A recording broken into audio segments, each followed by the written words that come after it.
am just going to talk from experience, talk from my knowledge, talk from research that I've done, and hopefully give you something to take away from this controversial topic. And that is the idea of carbs.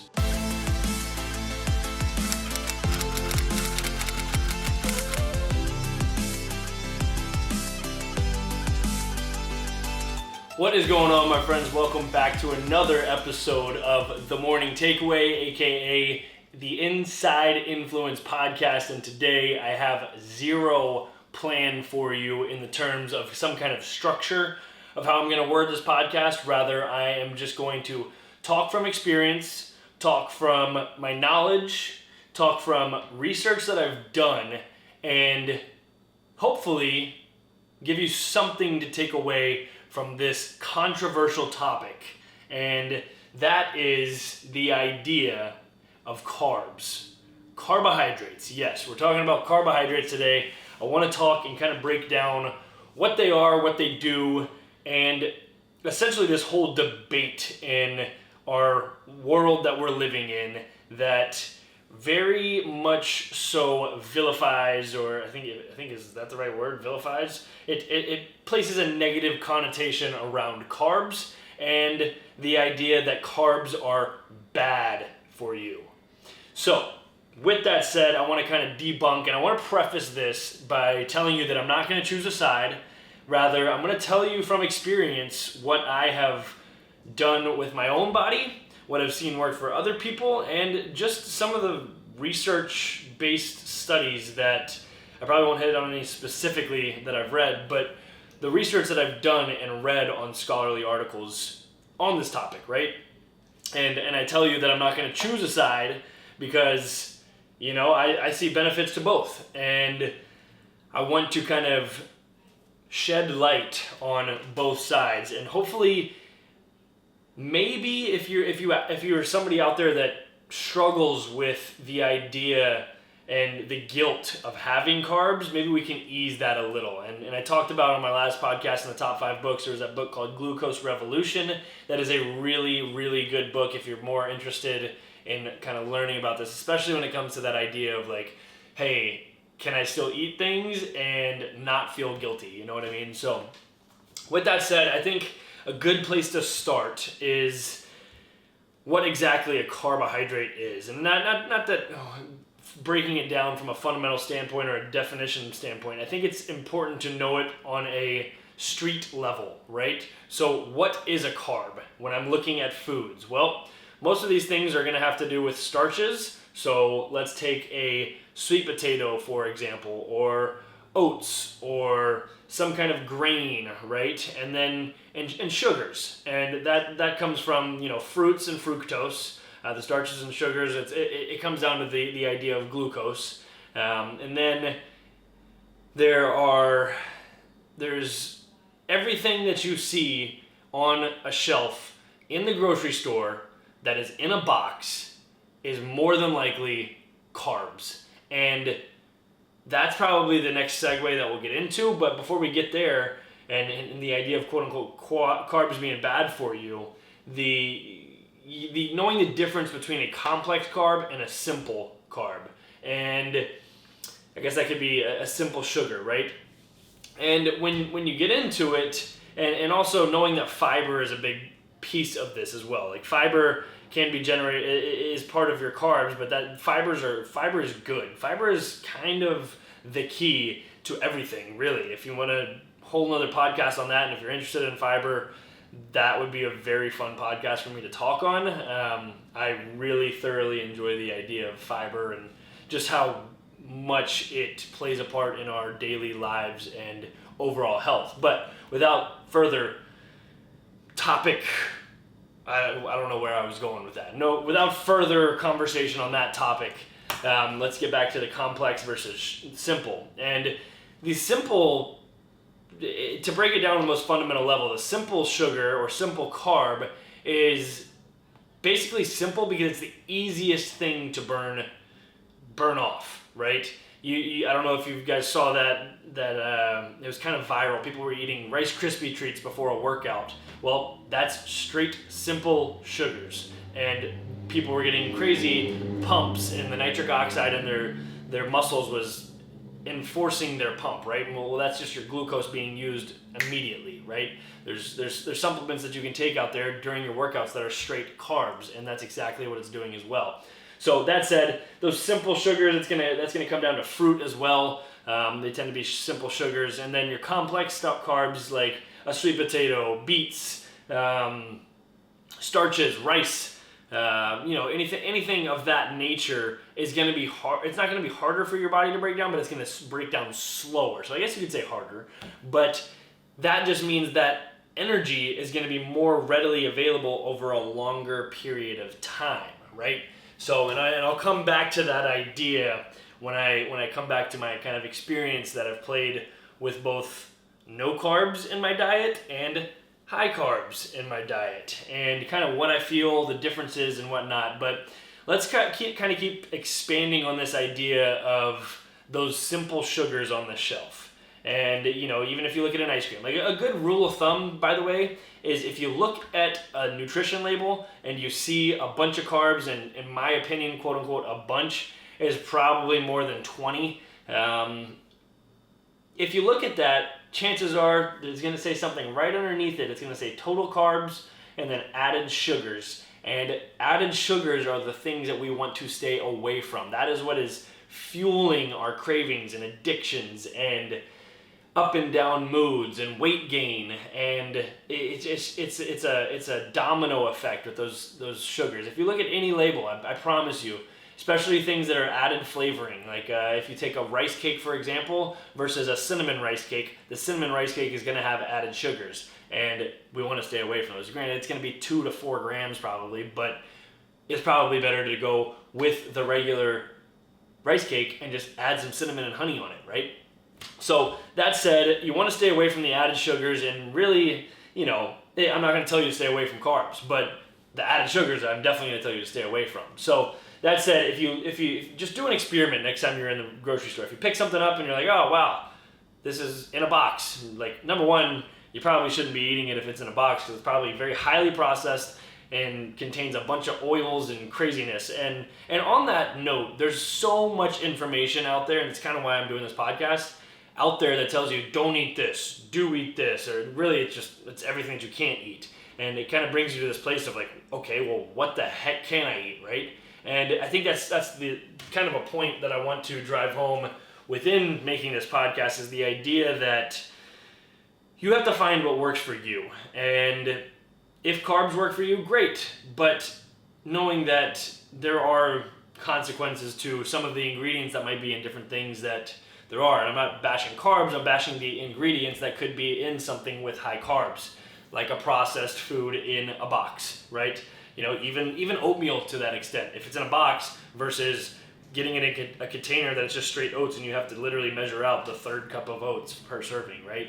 There's a difference in those types of products. So that said, trying to, I always say, and I've learned from experience, especially with fruit, fructose is actually the only kind of carb that our body, it's the hardest for our body to break down and actually turn into sugar. I'm quite positive it doesn't even, I don't even know that it's able to break down to sugar. Don't quote me on that specifically. I'm trying to remember the research study that I was reading. It was a study out of University of Pennsylvania, the Journal of Sports Nutrition, I believe. But anyways, so fructose, great, but I like to have my fruit 30 minutes before or 30 minutes after a workout, because that's when our bodies are going to, again, most readily be available to use them. Otherwise, it gets stored, and it gets stored as fat, and then it's harder to tap into that. So now let's get into the idea of complex carbs. There's if you ask a lot of people, maybe I should talk about my experience before we get into this. So my experience, and I use my body as a guinea pig.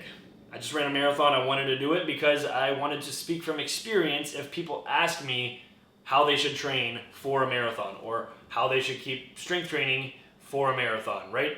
and wanted to actually experience it so that I could talk on it from experience. And little did I know I was going to fall in love with running and want to run more marathons, but that's besides the point. The point here is that I have gone many of times in my life with a very high carb diet, and probably more so when I didn't have the knowledge that I have now, but I'll still play with that now that I've gone zero carb to low carb as well. And I've done all of these. The carnivore diet, absolutely no carbs. I've done it. Felt great. I felt a whole bunch of mental clarity, no cravings, no crash. And honestly, the one thing that I noticed without any carbs the most is a lack of sex drive. That's a real thing. You don't feel as ready, if you catch my drift. But there's research that shows that as well. And as soon as you implement it back in, there you are again, right? And I don't know if that's TMI for some of you, but could be good information if you're feeling that way. Maybe you need a little bit more carbs to get going. But then, so with that, I ended up starting to put more carbs in. Carbs are the most readily, that's the first energy source that we tap into when we're exercising. So somebody like me, it's probably not the best idea to go absolutely zero carbs, because I'm burning probably 2,000 calories a day of inactivity alone, not to mention what my body is burning without the activity, right?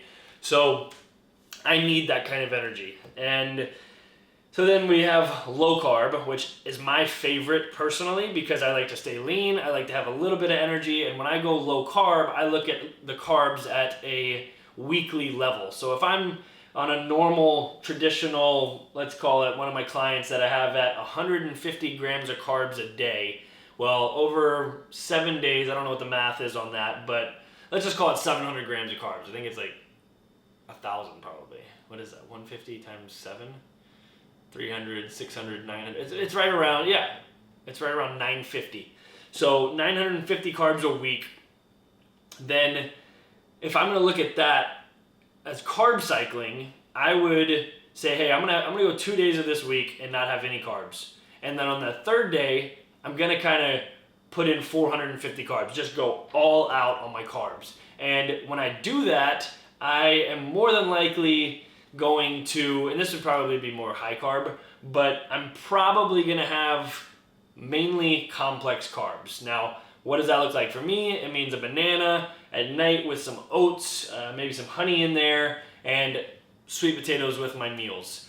I find that to work the best for me because I fast in the mornings, and when I'm fasting, I'm able to feel that energy of the carbs from the night before because it's sustainable and it's still breaking down throughout my body. My glucose is using it. It's using it.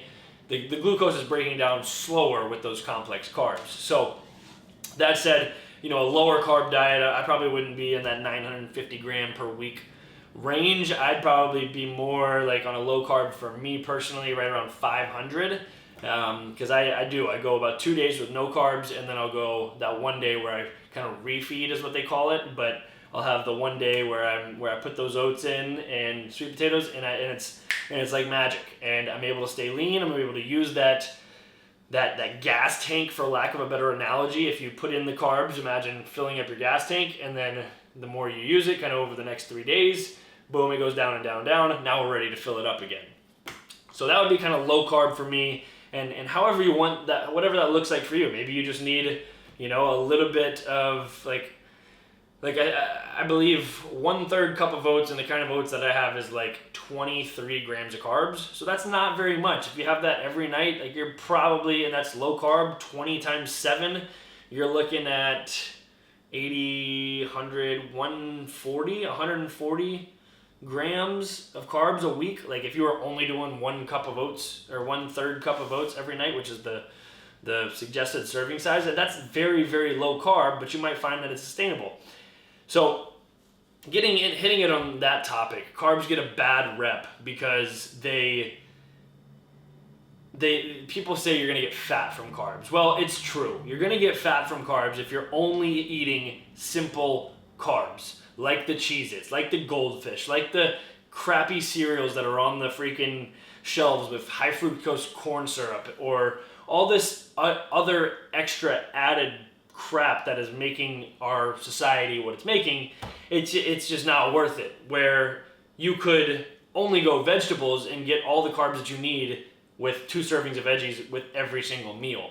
Or do like I'm saying, have some oats, have some sweet potatoes. I realize that's a veggie, but there's other ways to get them. Carbs are not going to make you fat if you are 1, moving your body, and 2, taking the right kind of carbs in. So, ice cream. If you look at it and there's 112 grams of carbs, 98 grams is probably added sugars. So, that said, and by the way, I'm the first one to tell you I love ice cream. If you follow me on Snapchat, I will put it on there. But again, I'm going to use that efficiently, and I'm going to plan those kinds of carbs around an intense workout or multiple workouts the next day, right? So, and I realize that's not applicable to everyone or for everyone, but that is a part of my thought process. And in my opinion, it should be a part of yours if you're going to have those kinds of things, because you want to reward yourself, but you also want to know that it's being used efficiently and not just getting stored in your gut and then wondering how to get rid of belly fat, right? Because these are real questions and real ways to think about these kind of decisions, right? So that said, that's kind of why carbs get the bad rep. There's another bad reputation part of carbs is the crashes, and I can attest. I was having fruit smoothies all the time after workouts, and I started crashing like 30 minutes to an hour after, and I kept wondering, like I was doing it for 6 months probably, and it didn't dawn on me until after that I was like, wait, my body just went through a glucose spike, which I just put a bunch of carbs in me and sugars, even though they were good sugars, and now my body's shutting down and it's dipping under the baseline level and triggering a craving, which is exactly what happens when we spike our glucose. And again, read that book, Glucose Revolution, if you want to understand this a little bit more. But our glucose is going to spike no matter what we eat. More or less, carbs are that's sugar. That is literally glucose. So the more carbs that we're having, the more of a glucose spike that we're going to have. And there's ways to actually control these kinds of spikes, but like having some fiber first, like a dark green leafy vegetable, or having apple cider vinegar before. There's all kinds of ways that you can combat this, and eating your foods in the right order. But to that point, there is ways to go around that. And for me personally, if I'm going to have some carbs, I would rather have them at night, because my body is going to dip and I'm going to go into a sleep, and I don't want to have those cravings from the glucose spike and then end up eating everything in my fridge, right? So, or my personal favorite, everything in my pantry. So that's kind of a little the reputation of the carbs and the why. But again, I'm not here to degrade carbs, because I use them and I think they are very, very beneficial, especially if you're using them in the right way. So, and then I guess to hit on, I hit on no carb, and then I hit on low carb, and then you go a high carb diet. Now, what kind of athletes are those going to be? Well, those are going to be, I could probably classify as a high carb person, athlete, whatever you want to call it, right? Because I use so much energy, right? Sprinters are going to use energy. The energy system that they're using is strictly the anaerobic system. So they're using the first thing that gets used for energy for them is the carbs. And you'll even see, I believe, like Gatorade. Think about Gatorade. Gatorade, if you look at it, is all sugar. It's all added sugars. Well, why is that? Because in the middle of sport, and when it was designed, you were drinking something to help you continue to have more fuel. Well, if you drink some Gatorade, have a bunch of added sugars, you're going to burn it right off, right? It's a way to keep going. If you look at, heck, I was running my marathon the other day, and people were handing out Twizzlers. Well, why? It's because they give you a quick surge of energy. If you look at any of those supplements, like the goo packets and endurance races and stuff, the main thing in there is maltodextrin, which is a carb source, and it's really just straight carbs. So again, there's a use, there's a time, there's a place, and if you do go no carb, great. If you do go low carb and you're like strictly only veggies with your meats, then great. There's so many different ways, but I think it's a very hot topic, and I think there's a lot of questions that people have. There's a lot of questions to be answered, and that's hopefully maybe I could potentially answer at least one question. You know, again, I told you I didn't really have an agenda of this podcast or this episode in the terms of like in the order I wanted to talk to about everything, but I feel like I got a good amount out that I wanted to in terms of questions that I get asked, or you know, because the main question is like, whoa, I heard carbs are bad for you. Well, like let's talk about it. If you want to lose weight, I would recommend going no carb to low carb. If you want to put on some muscle and some size and then you want to cut down, I'd probably up the carb intake. But again, what kind of carbs are we taking in? What kind of carbs are we drinking? What kind of, like, right, let's pay attention to these kinds of things. And if you have questions that are more specific to, you know, these kinds of, like, what carbs are good for what, blah, blah, blah, just ask. Let me know in the comments. I'll be happy to share that with you. You know, I always enjoy having these conversations with you in the comments. So that is all I have for you. I'm going to close this thing out with a random question on my random question generator. And wow, how well do you trust your gut feelings? Honestly, how well do I trust it? Almost too well, because I am a big believer in instincts. And when your instincts take over, and really what that is your gut telling you something, then you kind of have to trust it. And the best example I can give of that is something that I read one time is if you're getting attacked by a shark, you're not gonna really, you're only gonna react based on what your instincts do. And chances are your instincts are telling you to do what is gonna put you in the safest position and ultimately try to get you out of that circumstance, right? So that's kind of my take on gut feelings, and I always kind of tell people, like, there's a reason why you're feeling that energy in your gut, because there's a pull with it and whatever is going on in that particular situation. So that is all I have for you. Ended on a little deep note for you, but I appreciate you watching. If there's something you took away, something you learned, let me know what you learned. Let me know if you share it with somebody else that you think might need to hear something. I greatly appreciate it. I appreciate you watching, listening, liking, commenting, subscribing, as if you're already doing that. And don't forget to hit the bell icon so you're the first one to see my videos on the tube of the U with me. Have an awesome freaking day. I'll see you next time. And don't forget to smile.